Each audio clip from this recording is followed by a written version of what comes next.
Ah, the Elite era, the carbon era. It is definitely a new era. That I'm pretty sure of.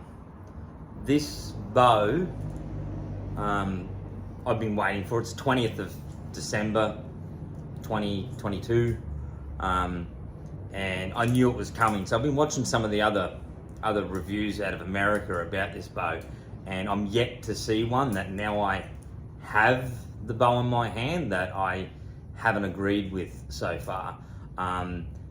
This bow's quiet. This bow has little to no vibration. It's light. I haven't had a chance to shoot it at any major distance yet, but it's accurate from what I've been doing so far. There's nothing like, from a bow's perspective, there's nothing in this bow that would suggest to me that it's going to be anything but amazingly accurate and really forgiving. Like, it hasn't got a super low brace height, or they've done nothing at all to this bow to have it anything but wonderfully accurate. So I'm expecting that when I get a chance to shoot this at further distances like other people in America already have, I'm expecting to find exactly what they found, and that it's really forgiving and really accurate bow to shoot, because I can see that just by the measurements and that and everything that they've done to it. So with the high brace height and so forth. The cam is the same, the new cam that Elite's been running, with the 1/4 inch adjustments, little micro adjust module in the back here, which if you've seen any of the recent Elite reviews, you will know that is it's quickly becoming one of my favorite all-time cams. It's I don't know of any cam I've shot that I could say would be any smoother. There's certainly no cam that I've seen that has more adjustment and usability than it, and when you're pairing that with the Elite, set limb technology, with your tunability, if you need so, with your arrows and your arrow flight left and right, is just Allen key here, which is amazing. Literally takes out hours of tuning and potentially multiple trips to, a pro shop or the club or somewhere that's got a bow press to make the old school type of adjustments. It's got limb locks here, so, if the limb bolt won't back out, I've never really experienced them backing out, but other companies have had these things in the past. Up here, there's nothing wrong with it. There's it's just an added extra guarantee that, this bolt's not gonna start coming back out and you're gonna lose some weight, probably makes the limb pocket cradling the side of it and then locking in is just going to mean there's going to be very little movement from left to right in this here. It's going to make the limb sturdier and more accurate. They say they've got a wider stance on the limb, which is going to improve accuracy, and they're quite flat limbs, so they're smooth, and again, little vibration. The adjustable cable slide, which we've seen in the past, but that's integrated into this as well. You got the adjustment left and right for your arrow clearance, or torque, if that's what you're doing. String stops, that's got the option to have the cam hit directly onto the limb to give you a really solid back wall. I'm not a fan of that, but other people are. Look, it's an option. You can do either one of them. So, that's, I suppose the greatest thing with a lot of the newer Elites is really the adjustability is just amazing, and this new carbon era is no different. It is genuinely light. It's genuinely smooth. It has more adjustment, or at least as much adjustment as any modern bow available. I would go to the most adjustability in a bow. There may be other brands that have just as much, but there ain't no other brand that's got more adjustment in the cam, in the limb pocket. cable slides. Just everything can be micro adjusted if you need it to be. And it's quiet and it's smooth and it's lovely to shoot. And I've got to say, you know, when the Verdict came out, that was definitely my favorite bow. I think that's probably one of the best bows I've ever shot. That's a tournament bow. And now shooting this here, this carbon bow, I would go to the extent to say this is the very best hunting style bow that I've ever shot. And that's a pretty big claim. I don't make that lightly, but it really is unbelievably wonderful to shoot.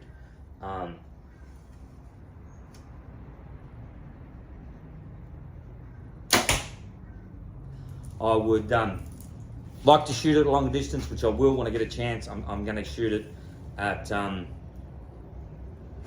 quite a lot of, well, that's if someone doesn't come in and buy it. So it is Christmas in a few days, so someone might want this under their Christmas tree. But yeah, if I get a chance, I'm going to try and shoot this at a few longer distances. So the cage rise is awesome. Carbon bow with a cage riser.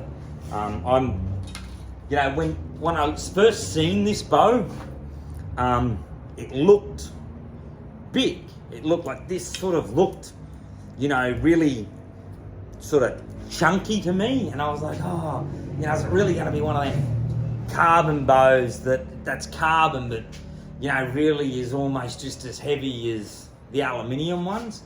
But it is really quite light. And not only that, some carbon bows I've shot, you know, they're carbon almost just for the sake of being carbon. It's like you can shoot their aluminium equivalent, and it's kind of like, well, you know, is there any different? Like, you know, like am I paying more money just so I can tell all my mates I've got a carbon bow?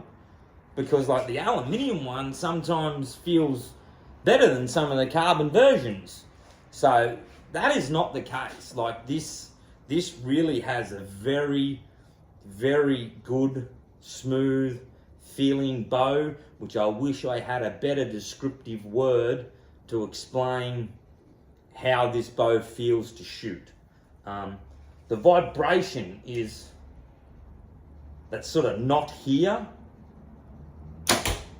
is hard to explain. So how do you explain vibration? I suppose you've got them bows that sort of really in your face vibration. It doesn't last very long, but it's sort of like it's bang, it's just there and then it's gone.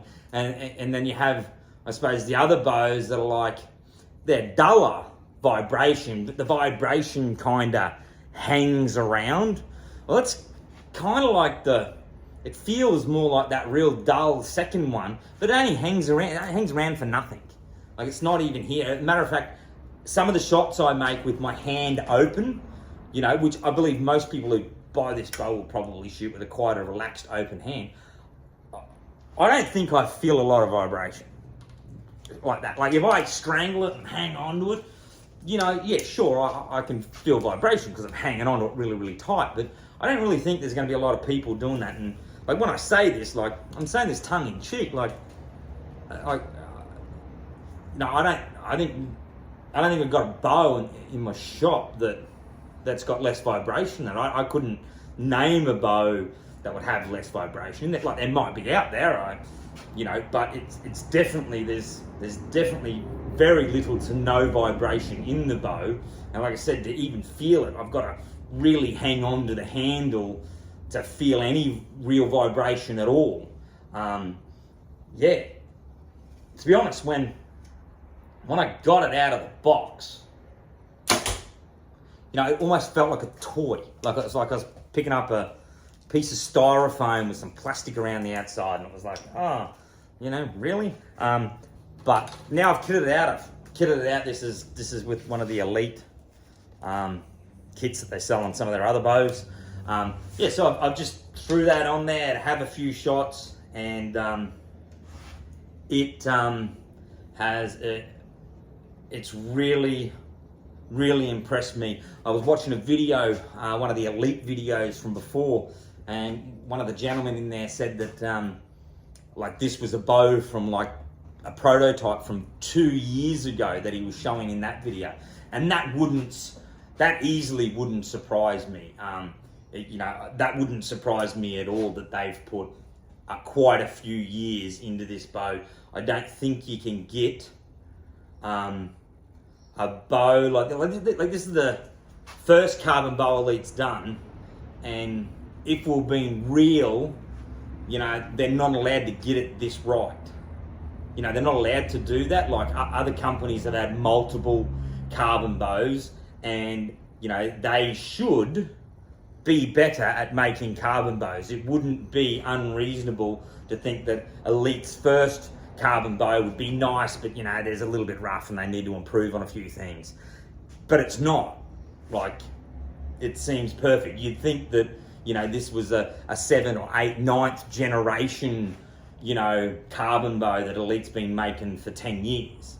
That's what this bow feels like, and I wouldn't be surprised if there's at least half that time being put into making sure this bow was as good, if not better, than the competitors on its first release, because obviously, there are other bow manufacturers that have been making carbon bows for a few years, and they certainly didn't want to come in just a little bit behind anyone, and I don't think they have. I haven't shot the new Bowtech carbon bow, so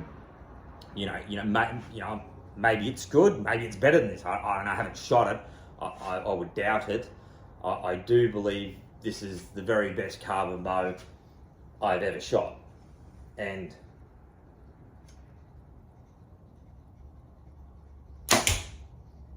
yeah, and I've shot the Hoyts and I've shot the PSEs in the carbon bows. I've shot quite a few of each of them. Obviously, they've been around for a lot longer.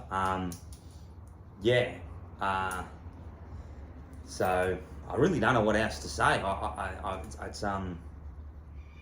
It's kind of stumped me. I didn't really expect it to be like this. I didn't realize it was going to be so nice to shoot, so smooth to shoot.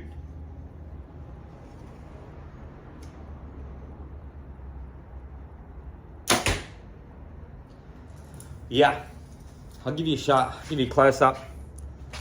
I'll give you a little bit of a close up here of some of the bow.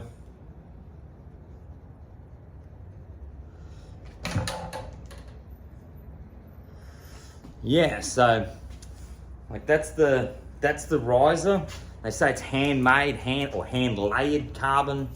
I really don't know what that means. I suppose when I have a close look, you can see that it's not machine done.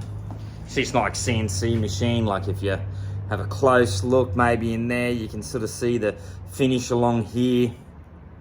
But I suppose when you have a CNC machine, cutting out to the, hundredths of the whatever, and I'd be interested to see how the paint holds up. I know that in the past, and a lot of carbon bows have had issues with the paint staying on the carbon, because we've been spoiled in archery. A lot, an awful lot of the aluminium tournament bows are all anodized, so that's probably got to be one of the greatest ways to paint any piece of aluminium.